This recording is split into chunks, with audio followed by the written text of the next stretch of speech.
Defense Cooperation Agreement or EDCA. This as communities reel from one calamity after another. Cebu in hot seat. Senator Erwin Tulfo urges the DSWD to investigate reports of mislabeled aid forms from Cebu residents hit by Typhoon Tino.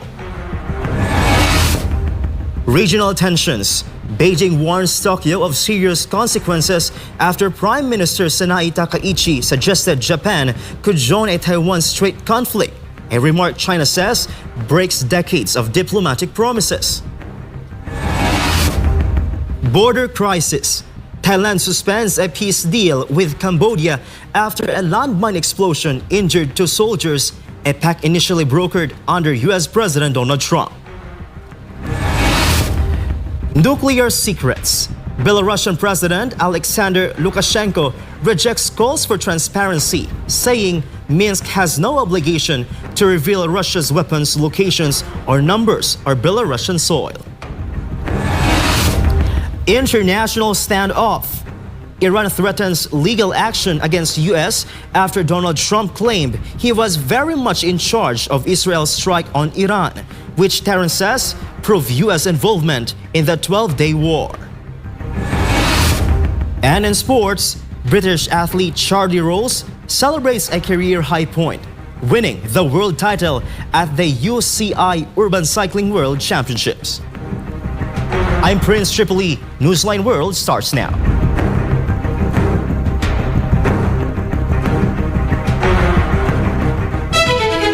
The Philippine Department of Budget and Management has approved the release of 1.684 billion pesos to replenish the quick response funds of the Department of Agriculture, the Department of Social Welfare and Development, and the Philippine Coast Guard.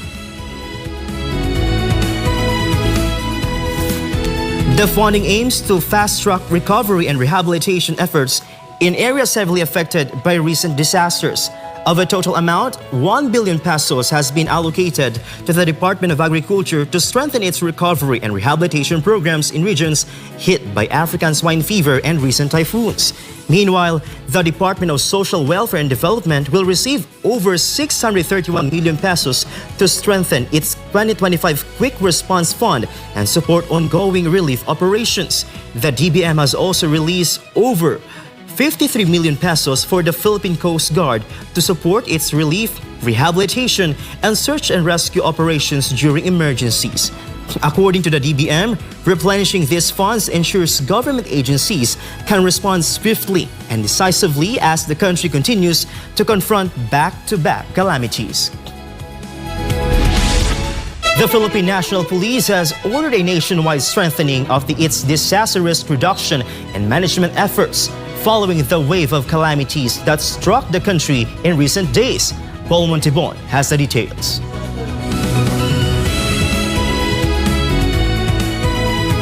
Meanwhile, Senate Social Justice Committee Chairman Erwin Tulfo is calling on the Department of Social Welfare and Development to conduct an investigation following reports of alleged mislabeling and assistance forms from residents affected by Typhoon Tino in Cebu.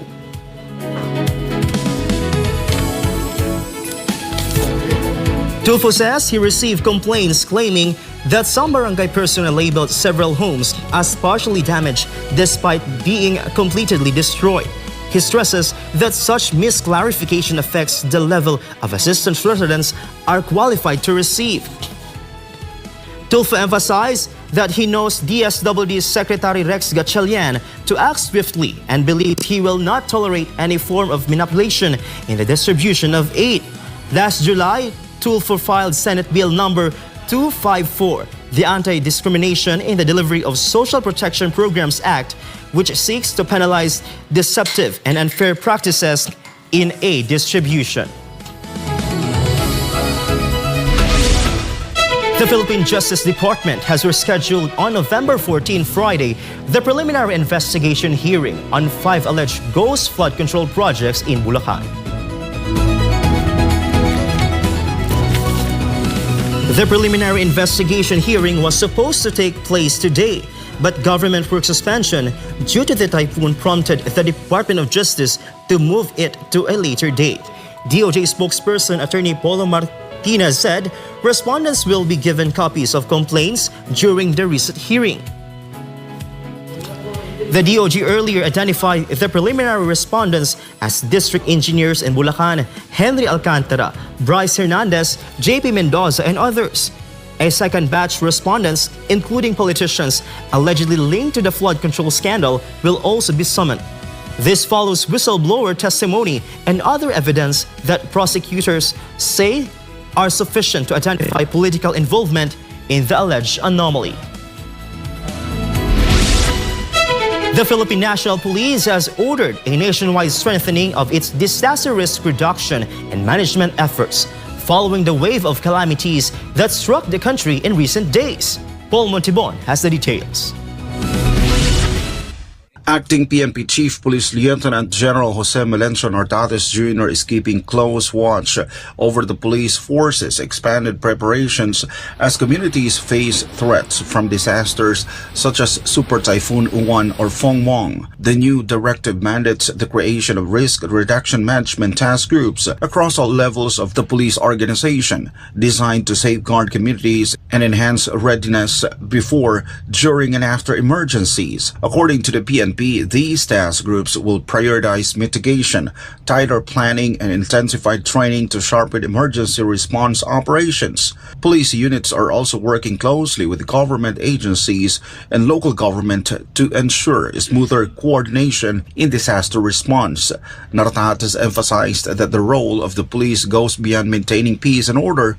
It also includes rescuing and serving the public in times of disaster. Police nationwide remain on standby to patrol, respond, and carry out rescue operations wherever needed. In the end, the PNP chief stressed that unity, coordination, and strengthened capabilities between police and communities are essential for fast and effective disaster response.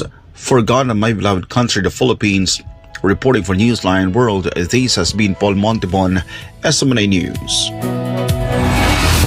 Up next, border crisis. Thailand suspends a peace deal with Cambodia after a landmine explosion injured 2 soldiers, a pact initially bordered under US President Donald Trump. Nuclear secrets. Belarusian President Alexander Lukashenko rejects calls from transparency, saying Minsk has no obligation to reveal Russia's weapons locations or numbers on Belarusian soil. International standoff. Iran threatens legal action against US after Donald Trump claimed he was very much in charge of Israel's strikes on Iran, which Tehran says proved US involvement in the 12-day war. More news when Newsline World returns.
Isang pindot lang, pwede kang maka-jackpot.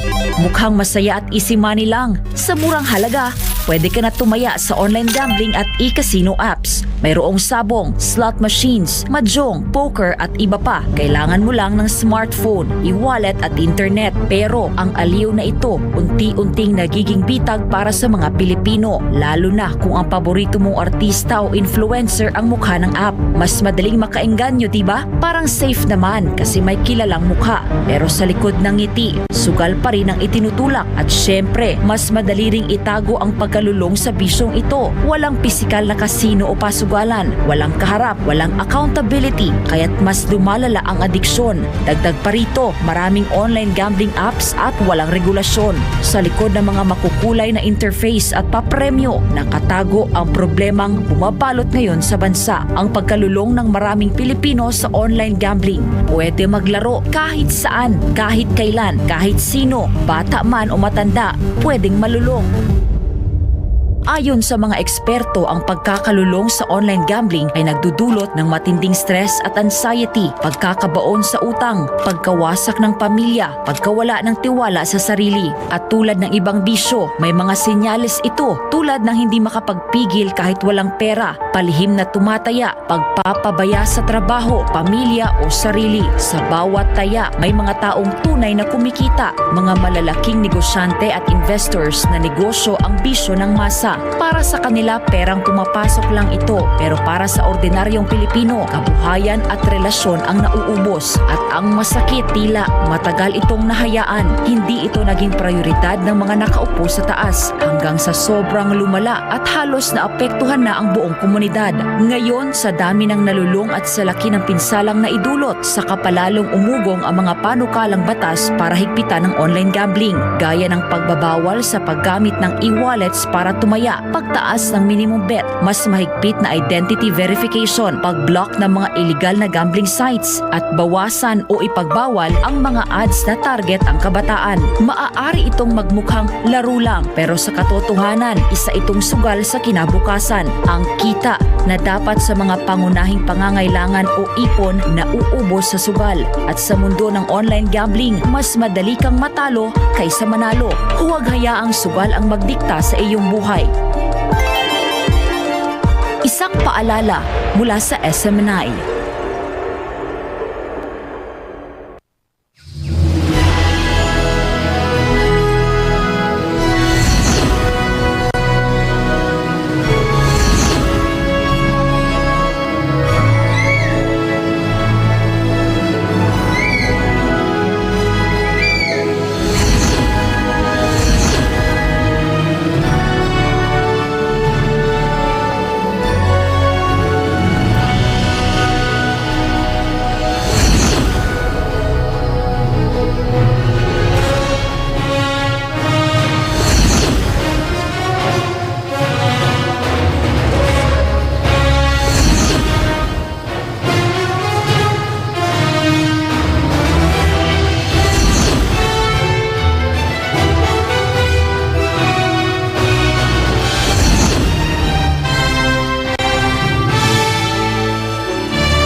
Where is the assistance from the Enhanced Defense Cooperation Agreement, or EDCA, for the communities severely affected by the successive calamities in the Philippines?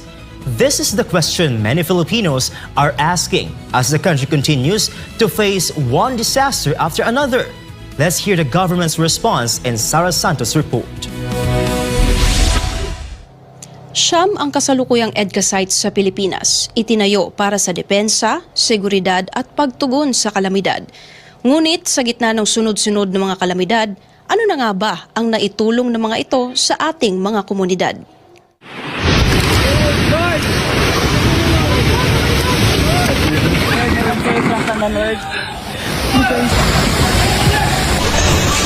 Lord, sabi enough!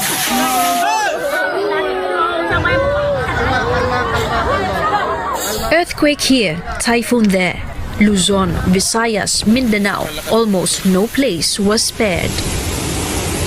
We have the EDCA sites. I thought these EDCA sites are there to help us in times of need, during natural disasters. Nasaan na yung ating friends, partners, and allies? While some are demanding to see concrete results, Malacanang has responded to the issue. Sa ngayon po, tumawag din po kami sa AFP kung ano na po ang nangyayari at anong naitutulong ito. Sa ngayon po ay inaalam pa po nila at hinahanap pa po ang pinaka-update patungkol dito. Pero ang EDCA sites po ay malaking tulong po. Under the agreement between the Philippines and the United States, the EDCA sites are reportedly used as distribution and repacking centers for relief goods. But while the Armed Forces of the Philippines highlights the disaster relief component of EDCA, the public continues to ask, where is the concrete assistance for the communities most affected? Until now, it remains unclear how much EDCA has actually contributed amid the recent calamities. Nararamdaman po dahil mabilis naman po ang pagdating ng tulong sa mga kababayan po natin. Meanwhile, the U.S. State Department announced that it will allocate $1 million or roughly 58 million pesos as immediate life-saving assistance for the victims of the successive disasters in the country, especially Typhoon Kalmaegi, or locally known as Typhoon Tino. The United States also assured that it will continue coordinating with the Philippine government, especially since Super Typhoon Fungwong, or locally known as Uwan, struck shortly after Typhoon Tino. Sa kabila ng ipinagmamalaking tulong at milyong dolyar na suporta, nananatili ang tanong, talaga bang nakatulong ang EDCA o kailangan pa itong patunayan? Para sa Diyos at sa Pilipinas kong mahal, Sara Santos, SMNI News. A landmine explosion that wounded 2 Thai soldiers has prompted Bangkok to suspend a peace agreement with Cambodia, a deal personally overseen by U.S. President Donald Trump. The move raises new concerns about stability along one of Southeast Asia's most contested borders. Franco Baranda reports. Thailand has suspended the implementation of a United States brokered peace agreement with neighboring Cambodia after a landmine blast near their border injured 2 Thai soldiers. The Royal Thai Army confirmed that the blast occurred in Sisaket province, where one soldier suffered a severe leg injury while another experienced chest trauma from the shock wave. Government spokesman Siripong Angkasakulkiat said Thailand would hold the implementation of the joint declaration signed in Kuala Lumpur just weeks ago, an accord meant to cement the fragile calm after fierce fighting in July that left at least 43 dead and displaced over 300,000 people on both sides of the border. The shelved steps include the planned release of 18 Cambodian troops detained in Thailand, a gesture designed to build confidence between the two militaries. Prime Minister Anutin Charnvirakul acknowledged that Bangkok had believed the threat had eased but said it has not actually decreased. Charnvirakul also said all actions under the truce will be halted until Thailand's demands are met. These demands remain unspecified. The move raises fresh concerns over stability along one of Southeast Asia's most volatile borders. Cambodia has yet to issue a reaction, though it has consistently denied any involvement in planting new landmines. Its defense ministry, however, reiterated its unwavering commitment to peace in a statement on Monday. Border tensions between the two countries stretch back more than a century, with July's confrontation sparked by Thai claims that newly placed Cambodian mines had injured its soldiers. For God and my beloved country, the Philippines, this has been Franco Baranda, SMNI News. Belarusian President Alexander Lukashenko has dismissed calls for transparency over his country's nuclear arsenal, insisting Minsk has no obligation, especially to the United States, to reveal the location or quality of the weapons Russia deployed on Belarusian soil. Paul Montibon reports. Speaking in Minsk during a meeting on Belarus' socio-economic development plan, President Alexander Lukashenko said he could easily take journalists to nuclear site and show everything, but argued that doing so would serve no purpose. He said the U.S. still claims it does not know whether Belarus possesses nuclear weapons, and he prefers to keep it that way. Lukashenko stressed that the arsenal is stored in a safe place and that its exact location is his business. He also confirmed that the Russian medium-range ballistic missile called Orishnik missile system is mobile and will move across designated points inside Belarus. До сих пор американцы заявляют, что они не знают, есть у нас оружие или нет. Оно лежит в надежном месте. Я даже больше сказал, что мы его еще раз обслужили, отвезли в Россию, обслужили и вернули его самый современный вариант тактического ядерного оружия. Russia first tested Orishnik in late 2024 during a strike on Ukrainian military facility. President Vladimir Putin later authorized its deployment in Belarus beginning mid-2025, while giving Minsk the authority to decide potential targets. Lukashenko's comments were made as Belarus' military alignment with Moscow continues to grow at a time of heightened tensions between Russia and NATO. For God and my beloved country, the Philippines, reporting for Newsline World, this has been Paul Montebon, SMNI News. Iran says it is preparing potential legal actions against the United States after former President Donald Trump publicly claimed he was very much in charge of Israel's attack on Iran earlier this year. His statement, Tehran calls clearing evidence of U.S. involvement in the 12-day war. Carla Abellana reports. Foreign Ministry spokesperson Ismael Bagahi announced in Tehran that the government is now compiling evidence and exploring all international legal channels to pursue a case against Washington. Bagahi said that Trump's remark would be used as proof in court, accusing both Israel and the U.S. of jointly carrying out military aggression against Iran. قطعاً این اعتراف به عنوان یکی از دلایل روشن مشارکت آمریکا در این اقدام تجاوزکارانه در هر محکمه‌ای مورد استفاده قرار خواهد گرفت. من همونطور که قبلا هم خدمتتون عرض کردم موضوع مستندسازی تجاوز نظامی رژیم صهیونیستی و آمریکا رو ما با جدیت دنبال می‌کنیم و همینطور بررسی همه امکان‌هایی که وجود داره در سطح بین‌المللی برای تظلم‌خواهی و طرح دعوا علیه آمریکا. Trump told reporters last week he took charge of the Israeli strike, calling it a great day of Israel and saying the attack caused more damage than any previous one. But the U.S. had earlier insisted Israel acted alone at the start of this year's 12-day war. Like Israel attacked first. That attack was very, very powerful. I was very much in charge of that. When Israel attacked Iran first, that was a great day for Israel because that attack did more damage than the rest of them put together. Tehran has already submitted a letter to the UN Security Council calling Trump's admission undeniable proof of U.S. involvement and accusing Washington of contradicting denials made by Secretary of State Marco Rubio. For God and my beloved Philippines, Carla Abellana, SMNI News. When we return, regional tensions. Beijing warns Tokyo of serious consequences after Prime Minister Sanai Takaichi suggested Japan could join a Taiwan Strait conflict, a remark China says breaks decades of diplomatic promises. And in sports, British athlete Charlie Rose celebrates a career high point, winning the world title at the UCI Urban Cycling World Championship. Don't go away. Newsline World will be back.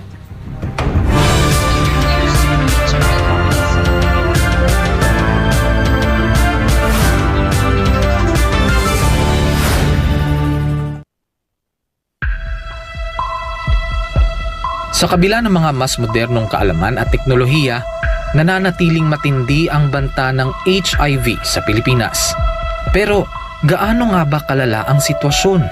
Ang HIV o Human Immunodeficiency Virus ay isang sakit na sumisira sa immune system ng katawan. Ngunit tandaan, hindi ito nakukuha sa simpleng pakikisalamuha.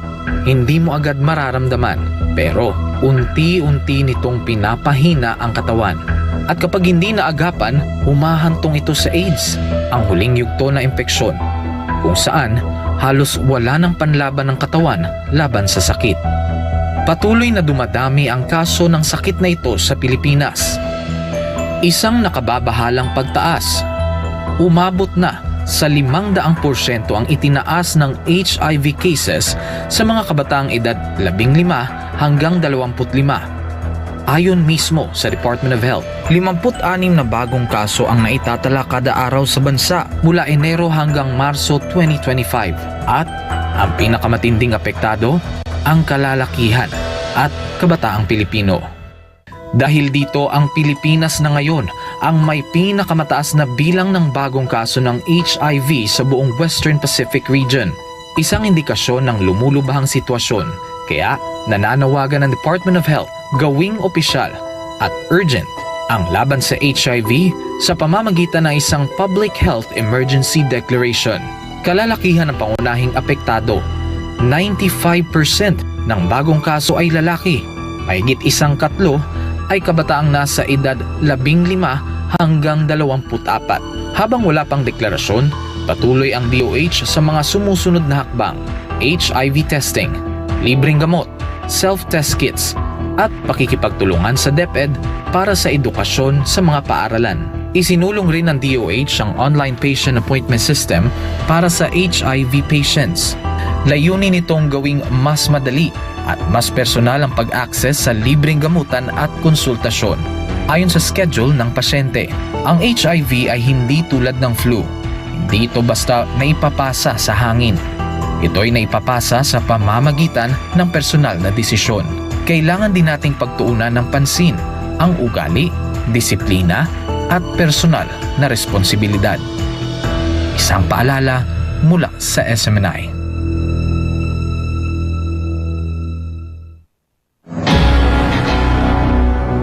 Maging alerto at handa tuwing may bagyo.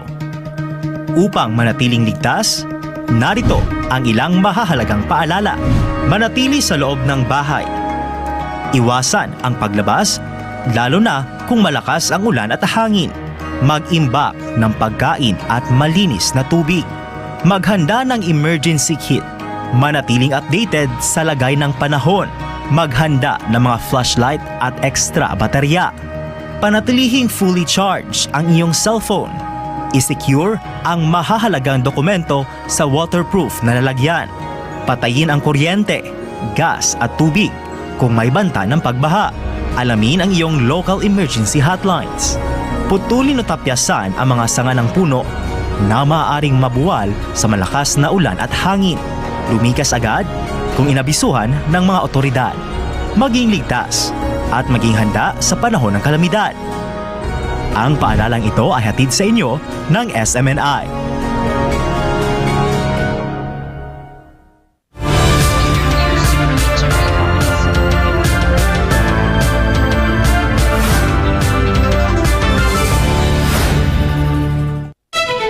Brazilian President Luiz Inácio Lula da Silva opened the 30th UN Climate Conference in Belém on Monday, urging the world to confront climate change deniers and to turn words into action amid a growing climate emergency.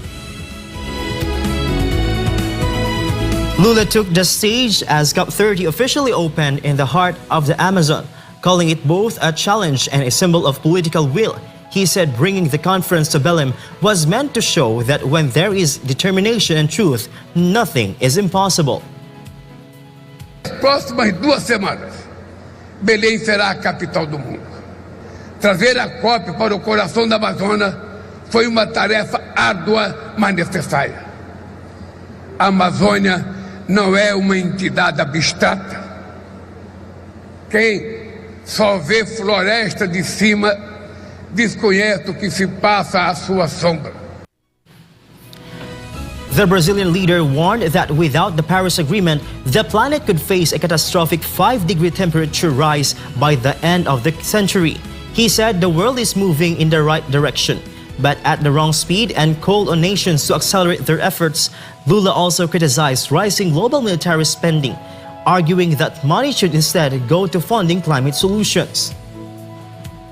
Que se os homens que fazem guerra tivessem aqui nesta COP, eles iriam perceber que é muito mais barato colocar $1,300 bilhões para a gente acabar com o problema que mata do que colocar 2 trilhões e 700 bilhões de dólares para fazer guerra como fizeram no ano passado. He described that climate emergency as a crisis of inequality, saying it deepens the divide between the global north and south and exposes who gets to live and who is left behind. Lula announced that the new Tropical Forest Forever Fund had already secured $5.5 billion in pledges and outlined Brazil's commitment to indigenous rights, sustainable fuels, and fighting environmental racism. He declared that COP30 would be the cup of truth in an age of misinformation. Beijing has warned Tokyo of serious consequences for bilateral ties after Japanese Prime Minister Sanai Takaichi hinted that Japan could consider military involvement in a Taiwan Strait conflict, a statement China says undermines decades of diplomatic commitments. Angel Pastor tells us more. Foreign Ministry spokesperson Lin Jian criticized the comments during a press conference, calling them a blatant violation of the One China principle and agreements that form the foundation of China-Japan relations. Lin questioned Japan's intentions, accusing its leadership of provoking instability and signaling support for Taiwan independence. 台湾是中国的台湾，以何种方式解决台湾问题，实现国家统一，纯属中国内政，不容任何外部势力干涉。日方领导人有关言论，到底想向台独势力发出何种信号？是否企图挑战中方核心利益，阻挠中国统一大业？究竟想把中日关系引向何方？ He also referenced historical sensitivities, noting the 80th anniversary of the end of Japan's occupation of Taiwan, and described Takaichi's remarks as an affront to international justice and the post-World War II order. 今年是中国人民抗日战争及世界反法西斯战争胜利80周年，也是台湾光复80周年。日本曾对台湾实行殖民统治，犯下罄竹难书的罪行。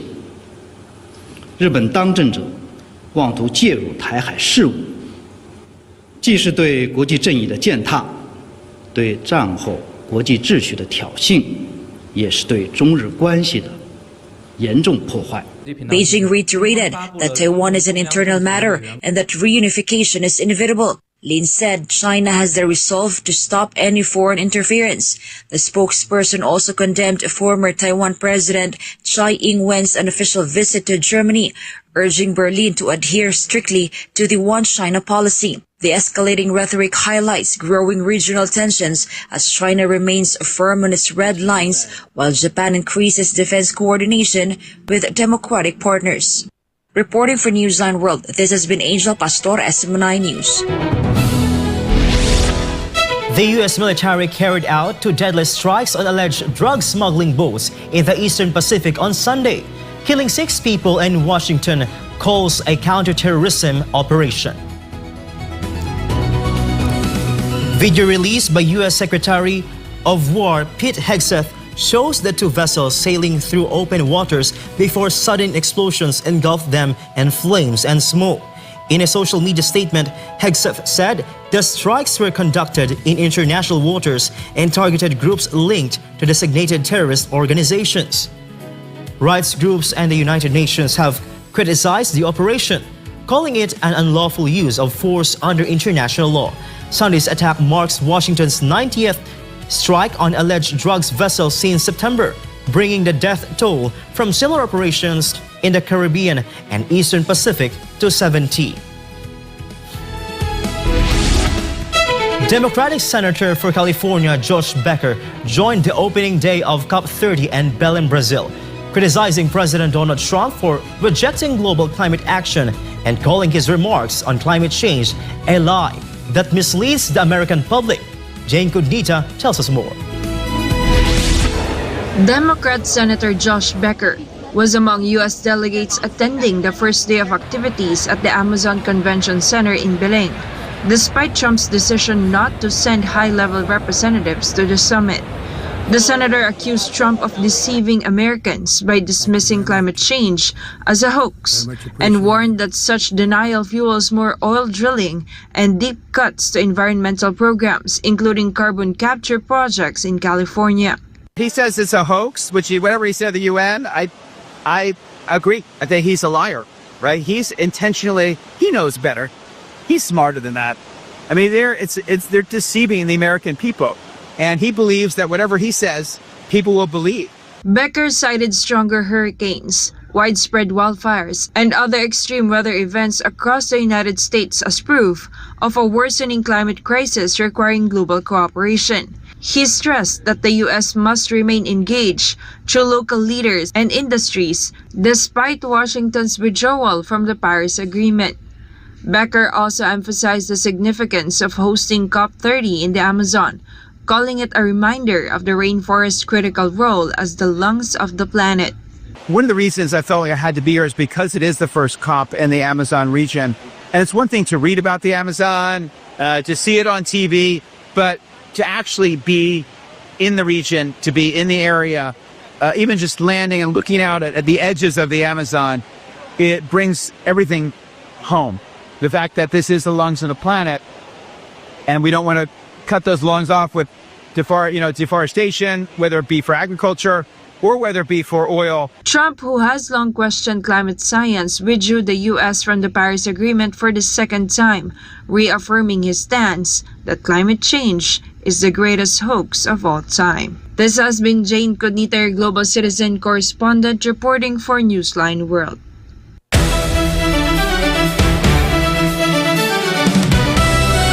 In sports, British cyclist Charlie Rolls is still in disbelief after capturing the world title at the UCI Urban Cycling World Championships.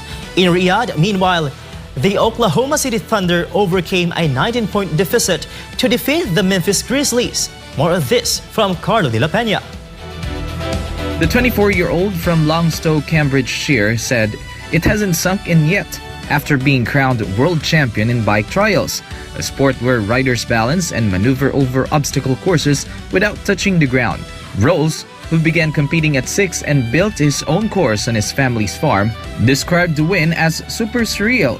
He came into the World Championships in strong form, having already claimed the European title and the season's World Cup. To prepare for Riyadh's heat, he even trained in a sauna and kept a journal to strengthen his mindset. During the intense one-hour final, Rolls stayed composed until the moment victory was confirmed, celebrating by jumping into the course's water section. He called standing on the podium an emotional moment, reflecting on his long journey and the support of his family and friends who later welcomed him home with champagne. Now back in the UK, Rolls plans to rest and recover from a minor knee injury before setting his sights on next season. Meanwhile, reigning MVP Shai Gilgeous-Alexander poured in 35 points, 13 of them in the third quarter to spark the Thunder's comeback. He also tallied 7 rebounds, 6 assists, and 2 steals as OKC turned the game around after a slow start.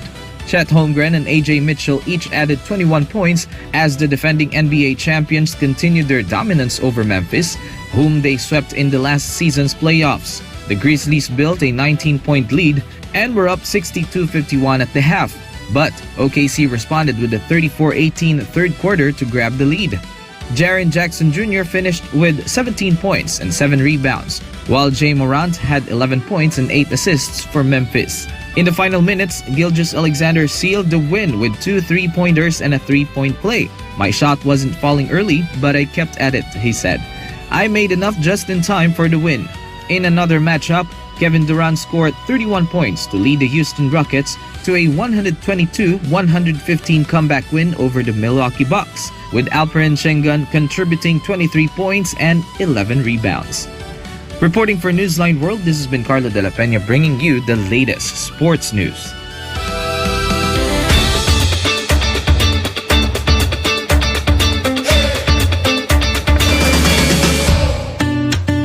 A massive new cultural landmark is stealing the spotlight in China's Greater Bay Area. The Eye of the GBA, hailed as the world's largest physical bookstore, attracted thousands of curious visitors on Sunday. This report. China's newest cultural destination, the Eye of the GBA, welcomed crowds over the weekend as book lovers poured into what is now dubbed the world's largest physical bookstore in Shenzhen's Greater Bay Area. The expansive, light-filled space spans 131,000 square meters, where visitors were seen riding escalators and climbing stairs to browse nearly 100,000 titles and 300,000 volumes. For many, the bookstore represents a fresh blend of education, leisure, and community.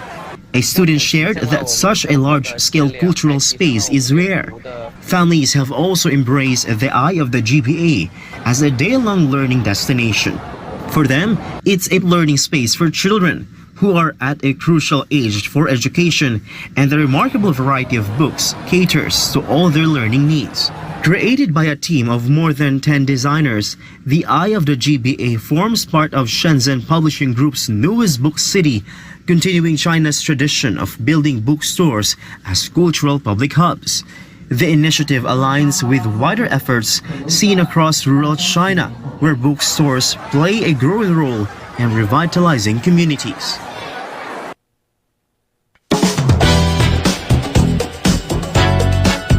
In today's showbiz news, a heartfelt reunion warmed the hearts of fans worldwide as How the Grinch Stole Christmas co-stars Jim Carrey and Taylor Momsen reunited for the first time in 25 years. Meanwhile, this year's edition of the Denver Film Festival brought together acclaimed actors, celebrated filmmakers, and hometown storytellers. A 10-day celebration for Denver, Colorado. Let's find out more about this with Stella Maurice. An unexpected reunion happened at the Peacock Theater on November 8, 2025, where Jim Carrey helped induct the legendary rock band Soundgarden into the Hall of Fame. The same event attended by Taylor Momsen, now the lead singer of the Pretty Reckless. On the red carpet, Carrey and Momsen gave each other a warm embrace while grinning and laughing, reminding fans of their iconic roles as the Grinch and young Cindy Lou Who in the 2000 Christmas hit. Carrey told reporters that they haven't seen each other in 25 years. Momsen had the chance to work with Carrey when she was 7 years old. Momsen also said to an interview that Carrey was so kind and protective to her on set, which was a magical moment for her. The reunion quickly went viral online with movies ever made and is still a beloved holiday classic worldwide. This year's Denver Film Festival, which took place in a number of venues from October 31 to November 9, 2025, featured over 130 international films, including documentaries, feature films, and short films. Among this year's honorees were Lucy Liu, who received the John Cassavetes Award, Delroy Lindo received the Next 50 Career Achievement Award, and Gus Van Sant, recognized for their exceptional contributions to film and storytelling. The festival also put the spotlight on local talent through its Colorado Spotlight section, featuring 19 productions connected to the state, from independent features to short documentaries made by Denver-based filmmakers. According to Artistic Director Matthew Campbell, the festival is a celebration of the transformative power of film, who also emphasized the festival's goals of bringing audiences and filmmakers together via inspirational, thought-provoking, and entertaining stories. In addition to screenings, panel discussions, red carpet premieres, and Q&As, international and local artists were part of the Denver Film Festival, all of which made Denver a lively center for both film fans and filmmakers. Now in its 48th year, the Denver Film Festival is still one of the most cherished regional film festivals in the U.S., recognizing popular names from Hollywood and the new voices from Colorado. This is Stella Maurice, your citizen correspondent, bringing you the latest showbuzz. And before we end, may be inspired with the words of the song.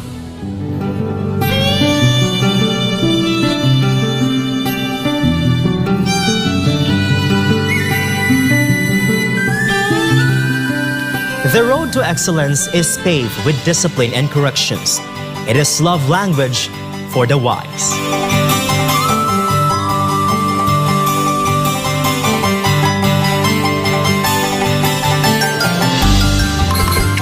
And as we keep track of the countdown, there's only 44 days left before Christmas. And that's all for this edition of Newsline World. For God in my beloved country, the Philippines, I'm Prince Tripoli. Thank you for watching. Goodbye.